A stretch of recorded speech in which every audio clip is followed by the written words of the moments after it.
एक दफा का जिक्र है कि दो परियां नाम ईमान और नीलम थीं। एक दफा वो आसमान की सैर को निकली। वो अलिफारती जा रही थी कि अचानक ईमान की नजर एक चमकते हुए पत्थर पर पड़ी और उसने कहा, नीलम नीलम, वो देखो, वो पत्थर कितना चमक रहा है, मुझे वहाँ जाना है। नीलम ने इस जगह को गौर से देखा और कहा, नहीं, हम वहाँ नहीं जा सकते। बढ़िया, क्यों नहीं जा सकते? क्योंकि हमारे वालिदैन ने हमें वहाँ जाने से मना किया है और हम उनकी नाफरमानी नहीं कर सकते। नीलम ने जवाब दिया, अच्छा ठीक है। ईमान ने कहा, अरे वो देखो ईमान, कितने प्यारे फूल हैं, वहाँ चली। नीलम ने कहा, हाँ चुल्लू। ईमान ने कहा, नीलम फूल देख रही होती है और उसकी खुशबू सूंघ रही होती है और ईमान इस मौका का फायदा उठाती है और जल्दी से इस चमकते पत्थर के पास पहुंच जाती है। वो जैसे ही इस पत्थर को हाथ लगाती तो पत्थर से रोशनी निकलती और ईमान गायब हो जाती। रोशनी की वजह से नीलम की नजर पड़ जाती है, लेकिन तब तक ईमान गायब हो चुकी होती। वो ये क्या कर दिया तुमने ईमान? तुम्हें ये नहीं करना चाहिए था।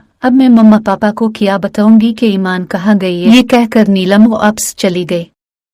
जब रोशनी खत्म हो गई तो ईमान हैरान रह गई, क्योंकि वो बहुत अजीब जगह पर थी। वहाँ अंधेरा ही अंधेरा था। ये मैं कहाँ आ गई? ईमान आदेर अलिफादेर भागने लगी और बाहर निकलने का रास्ता तलाश करने की कोशिश करने लगी, लेकिन इससे कोई रास्ता न मिला और वो परेशान होकर रोने लग गई कि अचानक वहाँ एक और परी आ गई। अलिफ वर कहने लगे, रू मत, इंशाअल्लाह हम यहाँ से बाहर जरूर निकलेंगे। इस परी ने कहा। ईमान ने इसकी तरफ देखा और कहा, तुम कौन हो? ये कौन सी जगह है?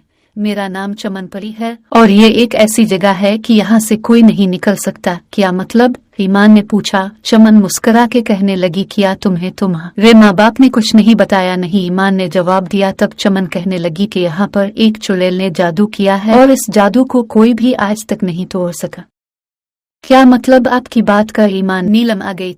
ईमान किधर है? नीलम की माँ ने पूछा। अस्सलाम अलैकुम उम्मी जान, ईमान अपनी दोस्त के साथ आज रात रहेगी, क्योंकि इसका छोटी दोस्त की आज सालगिरह है। वो हमें रास्ते में मिली थी और ईमान को अपने साथ ले गई। नीलम ने जवाब दिया, वालेकुम अस्सलाम, ठीक है, जाओ तुम आराम करो, मैं खाना लेकर आती हूँ। नीलम की माँ ने कहा, ठीक है उम्मी। नीलम ने कहा। चमन परी ईमान को बताने लगी कि ये कहानी 15 साल पहले की है। तब है मेन परियों और चुड़ैलों में काफी अच्छी दोस्ती थी। एक दफा मलिका अपनी बहन से बात कर रही थी तो उन चुड़ैल में एक चुड़ैल जिसका नाम फितना था ने मलिका की बातें सुन ली और मलिका और उनकी बहन इसी चमकते पत्थर के बारे में बात कर रही थी कि ये पत्थर बहुत ही खास है, ये हमें विरासत में मिला है, इससे हम कुछ भी कर सकते हैं, यानी हम इससे पूरी दुनिया पे राज कर सकते हैं।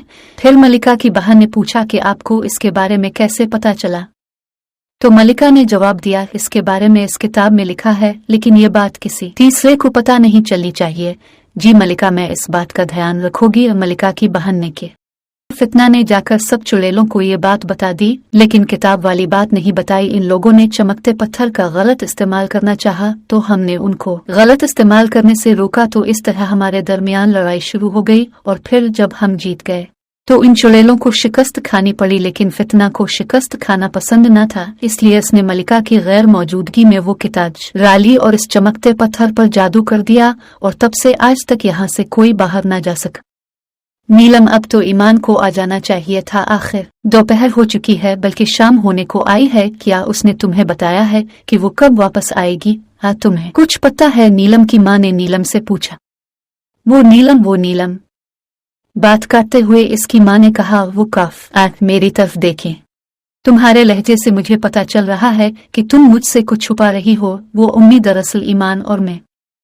नीलम ने अपनी माँ को सारी बात बता दी है कि मेरे खुदा वहाँ से तो कोई आज तक वापस नहीं आया। नीलम की माँ ने कहा, मामा आप अभी ना जाएं और पापा को भी ना बताएं, मैं जाती हूँ। नीलम ने कहा। ईमान के दिल में एक बात आती है, वो कहती है, चमन परी, हम दोनों अगर इस जादू को तोड़ नहीं सकती तो नीलम तोड़ सकती है। इस बिग को ढूंढकर मैं नीलम से राब्ता करने की कोशिश करती हूँ। चमन, हाँ ठीक है। क्या हुआ ईमान, तुम ठीक हो? चमन ने कहा, मैं नीलम से राब्ता कर रही थी, लेकिन नून हैन हो रहा। ईमान ने जवाब दिया, हिम्मत मत हारो, मैं भी तुम्हारी मदद करती हो। इतनी देर में नीलम जाती है। वो जैसे ही आती है कि इससे सिग्नल मिलता है और वो किताब ढूंढने लग जाती है।